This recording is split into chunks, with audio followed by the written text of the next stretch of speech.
Welcome to Passionate World Talk Radio. Educate, enlighten, entertain. I'm Shannon Zeeman, and thank you for joining us on the most important 15 minutes of your day, where we share expert information on safety and preparedness that you can use in your everyday life. When I was a kid, I loved to play hide and seek. You would search for the best spot where you could hunker down, feel safe, and not be found. Well, this is exactly what we want you to do in an active shooter event if you cannot run safely. Hide.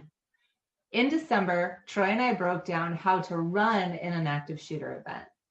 So today we're ready to examine the second part of the run, hide, fight mantra, which is hide. What is the best way to hide?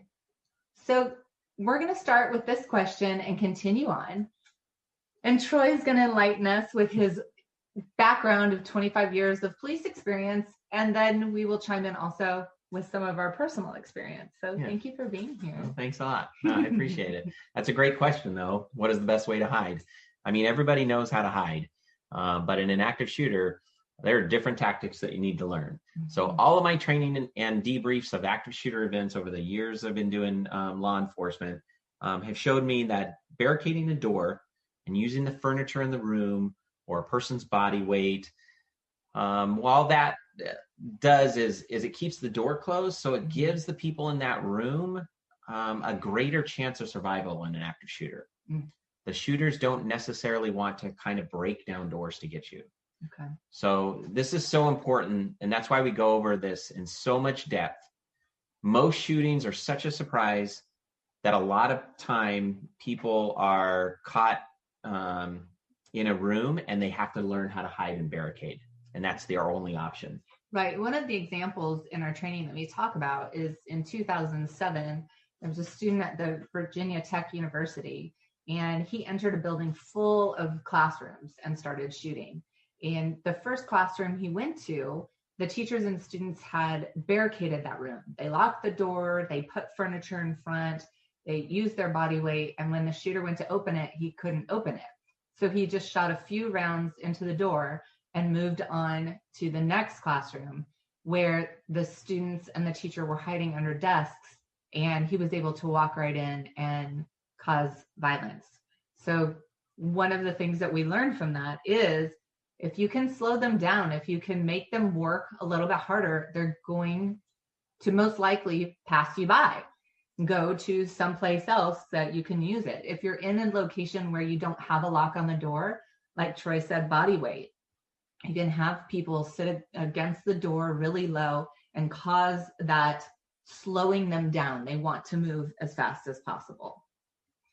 So the next question is, how do we barricade? Yeah, so barricading the door is you just want to put everything that you have in that room against it. You just want to make that door very, very difficult to push open, whether it's by force or no force. We don't want a shooter to go into a room with victims in there and be able to access that room fast. So use all the furniture, use your body weight, hold the door closed.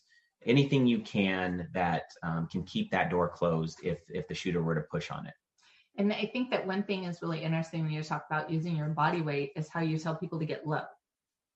Yeah, so most of the time we have shooters will shoot from their waist to their chest high. In that normal area is where most shooters are going to shoot. So the lower you get to keep that door closed, the better off you're going to be if they decide to shoot through the door. I thought that was interesting. So what is the difference between cover and concealment?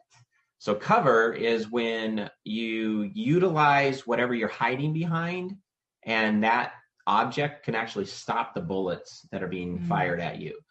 Concealment is something different. Like the palm tree. Like the palm tree in Las Vegas, yes. Right. If the bullets would have hit the palm tree, then the palm tree would have stopped them. Concealment is something what we used in Las Vegas we used a hut, and that hut had corrugated metal. Well, corrugated metal isn't going to stop the bullets. Mm-hmm.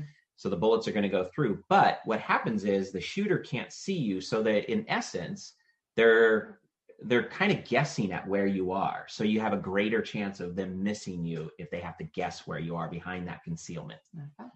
That's really great. That's like when you have a really good hiding place when you're little. They don't know where you are. How can you choose which office or room is best to prepare for a barricade room at your business or your house in case of an event? So when you pre-plan a barricaded room, you want to make sure that the room's door is outward swinging. So that's the number one thing, is the outward swinging. You don't want somebody to be able to walk up on an inward swinging door and kick it and it just flies open.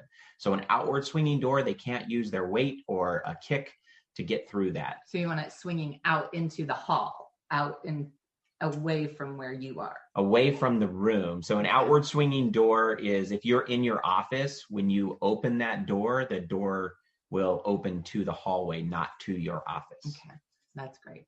You also want a secondary exit. So one of the most important things that everybody trains on as officers, and how we talk about to civilians, and how Shannon and I train our company, is that you have to have a secondary exit if you're pre-planning a barricade room. Because if the suspect is trying to get through the door and they're really using up time to get through that door, you guys can sneak out the secondary exit and get out of there. And by the time they get through that primary door, you guys are already gone. And that's really what you need. And for that, if you have a door that's an exit on your secondary exit, obviously easy, open the door and walk in or walk out. If you have a window inside that pre-planned barricade room, you're going to need a window break so that you can break that window and get ready to exit if you need to immediately. Okay. And are there any other things that you would recommend to have in a barricade room besides a window break? Yeah, so heavy furniture is very important because you can put that up against the door. Now, you have an out-swinging door, so you're not really barricading the door. But what you are doing is you're putting more objects between you, the door, and the wall. So if the person were to shoot through the wall or the door, the more objects they're going to stop those bullets at that area and not let them get through to you. The second thing you want to do is you want to put a phone in that room because a lot of times people are just leaving their cell phones and they're running to a barricade room. So get a phone in there so you can talk to first responders. And then you're going to need a stop the bleed kit or multiple stop the bleed kits, because if somebody's injured and they get to the barricade room, you want to be able to hold that medical treatment and keep them alive. You don't want them bleeding out. If you have the stop the bleed kit, you're going to save their life and they can stay for hours. I got shot in my leg and I didn't get medical attention for 5 hours. So we can, if we get shot, doesn't mean we're going to die. We just need those stop the bleed kits. And then a deadbolt, obviously, on the door. A deadbolt is always good. So if somebody, just the handle locks aren't as strong as a deadbolt. So. Okay. And just to recant back on what we talked about last month, if you are running out, right, using your second exit, you want to assess and make a plan before you run. So don't forget that. That's second. Yeah, it's the second part. It's really important. So make sure you do that too. Why is it important to learn what type of bullets can penetrate which objects in the place of business or your home? Yeah, it's really important. If you can either look it up on YouTube, you can watch people shoot bullets and you're going to see what they shoot at and how bullets penetrate certain objects. Most structures are made up the same material, whether it's your house, your business, even warehouses. They have the drywall, the wood, and all the insulation. So bullets will go through that, some better than others. And any object in between you and the bullet is better than no object. But the reality is, if you can understand how the bullet goes through 2 panes of drywall, then you're going to know that standing on the wall next, the wall that's adjacent to the shooter on the outside is probably not the wall you want to stand on. So understand those kind of things. And then one of the things that we talked about just a couple seconds ago was we're putting that furniture up there. And understand, if you put the more furniture, the more hard objects you put on that wall where the shooter is, if he fires through that wall, it's going to hit those objects and stop the bullet. So learn your ballistics. And one of the great stories that I like to talk about when we're talking about Hyde is what happened at the water treatment plant. Oh, the utility plant in Virginia Beach. Yes. Yes. So the utility It was a great, it's kind of a good story, but the shooter goes into his place of business and he's there to harm people. And as he's doing the shooting, there was a couple of workers that were trapped in an office. They didn't get, it was too fast for them to actually close the door. So what they did was they shut off the lights, shut their phones off, and hid under the desk. And the shooter just walked right by because he thought that the office obviously looked abandoned. So he just walked by. He didn't actually search, right, which is common for shooters. They're not really going to waste time on searching those nooks and crannies that people can hide in. They're looking for people who are an easy target, somebody that's right in front of them. And so if say we're in like a large office and it's huge and we can't run, we're kind of trapped in there. The door, we lock it, but is it safe to like turn over desks, or what would be your best example to do in those situations? Like if it's a large area. So with that information, it's difficult. That's a difficult question to answer because depending on where the shooter is, obviously we're going to lock the doors. We're going to barricade in that location, barricade all the doors if they're in swinging. Make sure you're putting, if you can identify what side of the office the shooter's on, you want to put all the furniture towards that side. You want to get low, low as possible, because again, shooters are more likely to shoot from the waist to chest high. So if the lower you are, the less likely if a bullet does fly through the wall, it's going to hit you. And then get ready to fight. I mean, you don't have a secondary exit, but in all essence, if this person comes in, you have to make a plan with everybody in that room. If this person comes in, we are going to attack the attacker and we are going to defeat him. And next month, we're going to talk about how to fight. And it doesn't just mean put up your dukes, but how you're going to fight. And there's one more question before we leave you that I'd like Troy to talk about. And it's a very hard question to face. But what if you're barricading and someone comes knocking at the door that's saying it's one of your employees? Yeah, once you barricade the door, don't open it up unless it's the police. And there are different ways to do that.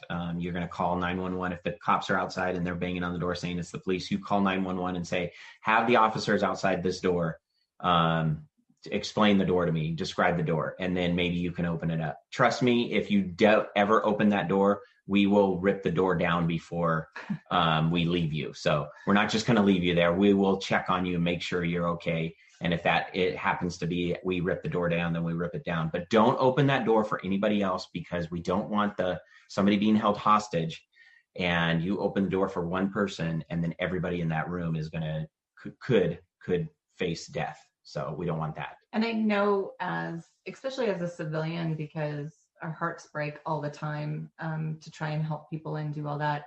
But that's very important. And I pray that none of you are ever in that kind of situation to have to make that decision, because like Troy's saying, it could be one person or you could be jeopardizing everybody in that room. So again, always assess, make a plan, and then you're either going to run or, like we talked about today, hide, leave your phones, don't worry about it, and get yourself safe. So next week, Denise Souza will be joining me, and she's from Be the Match, and she's going to discuss the common myths of bone marrow and stem cell donations, because I know there's a lot out there. Like, I think it would hurt, but she says, don't worry about it, and how you can potentially save a life by joining the registry. So I think it's going to be really interesting and enlightening. I can't wait to hear about that. So thank you, Troy, for being here again. Thank you. So much fun to have him give us his insight and learn something new every day. So thank you for listening so much to Passionate World Talk Radio. You've just been listening to the most important 15 minutes of your day with me, Shannon Zeeman. And you can listen to this podcast wherever you find your podcasts. And remember, with knowledge, you have the power.